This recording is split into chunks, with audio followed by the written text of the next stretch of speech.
In this video, we are going to learn about PGP, that is Pretty Good Privacy.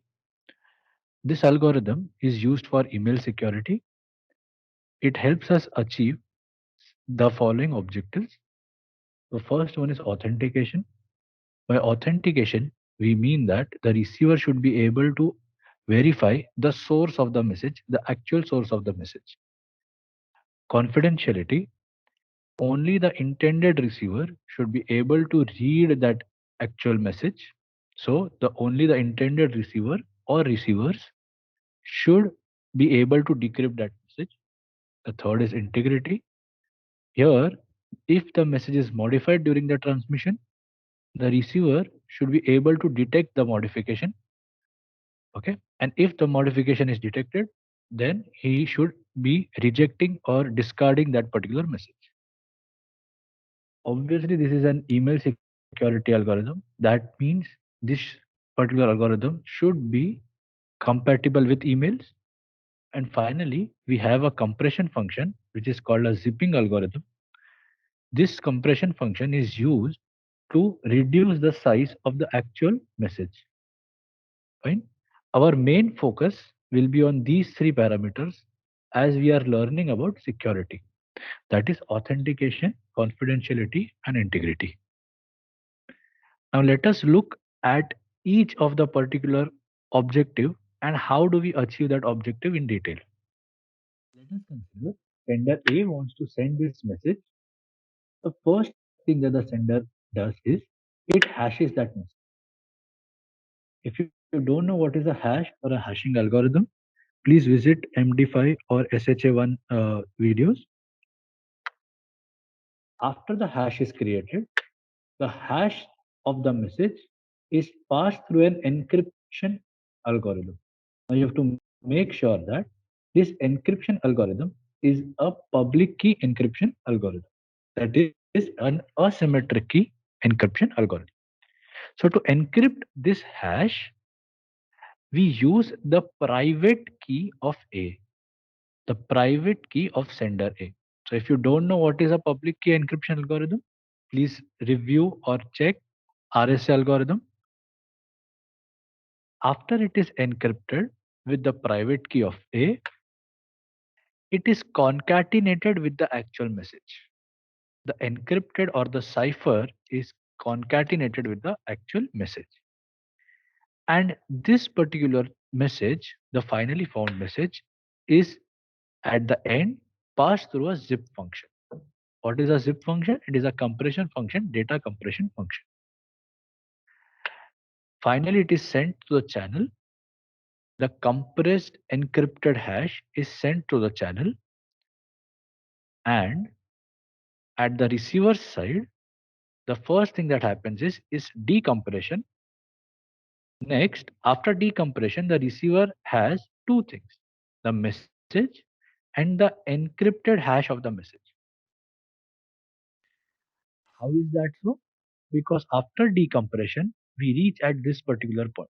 Here, if we see, the sender had concatenated two things, that was the message and the encrypted hash of the message. Yeah.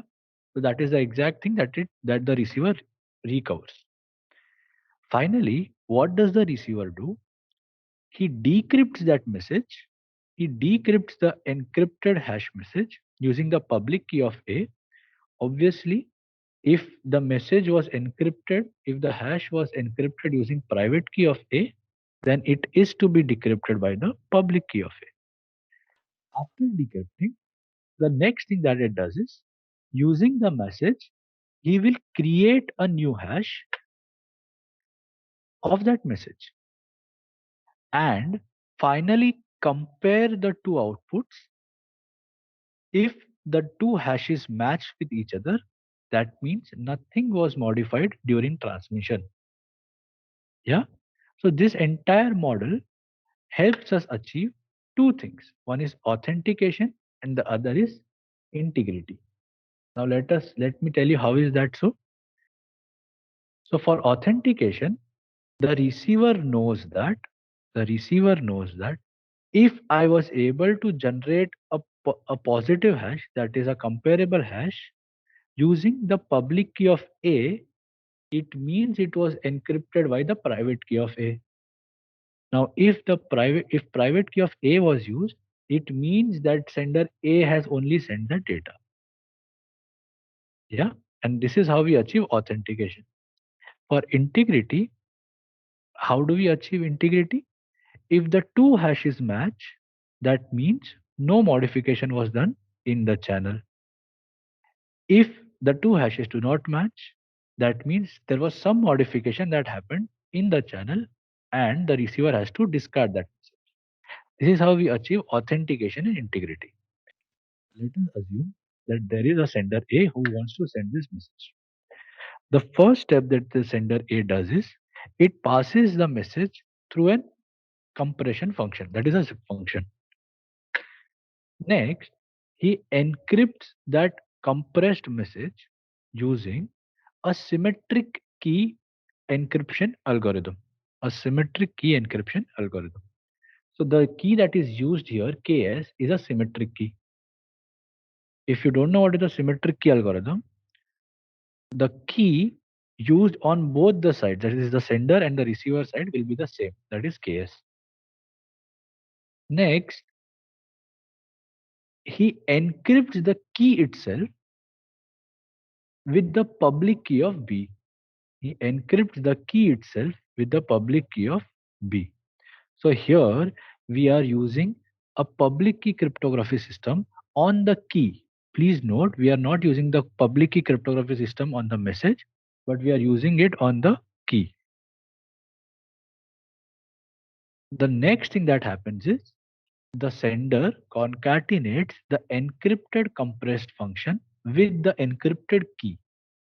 Please make a note that the encryption function for the message used is a symmetric key, and the encryption function that is used for the key itself, the symmetric key itself, is the public key cryptographic system. After concatenation, it is sent to the channel and the receiver receives. On the receiver side, the encrypted message is received and an encrypted key has been received. The receiver first decrypts that key using its own private key. Obviously, if it was encrypted by the public key of B, the private key of B will be used to decrypt it. Since it is a private key of B, only B has it. That means only B can decrypt this particular key. After running the decryption algorithm, the receiver has generated KS. This KS is passed through decryption algorithm, that is the symmetric key algorithm, to generate the message. And this is how we achieve confidentiality. This is how we achieve confidentiality. Finally, let us combine both of these models and form a complete model which helps us achieve all the three things, that is authentication, integrity, and confidentiality.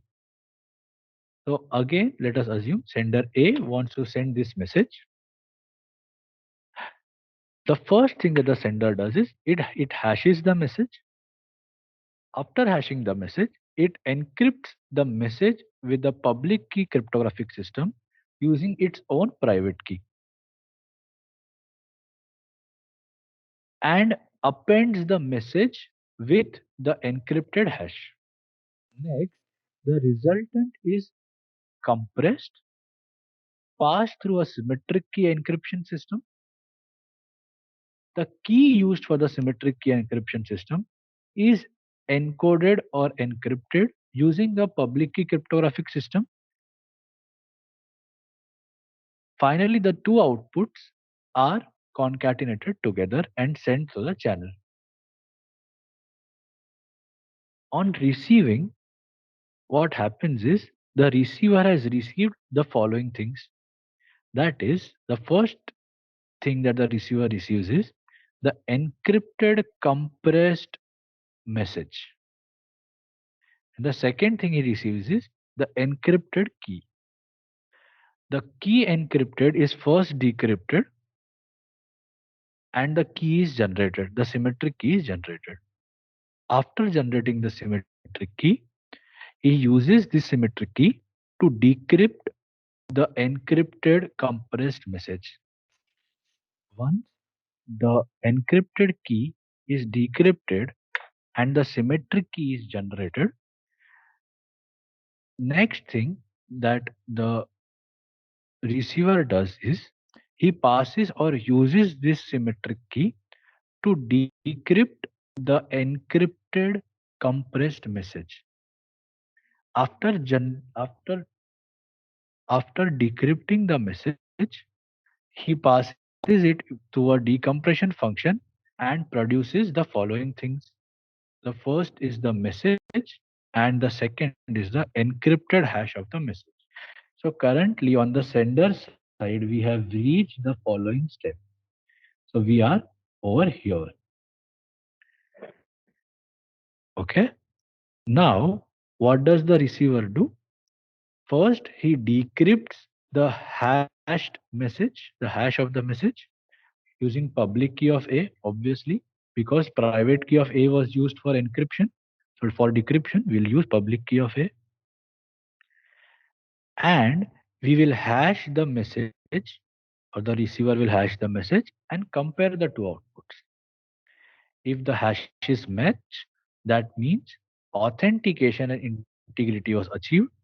And because we are using a symmetric key cryptographic system, we are also achieving confidentiality here.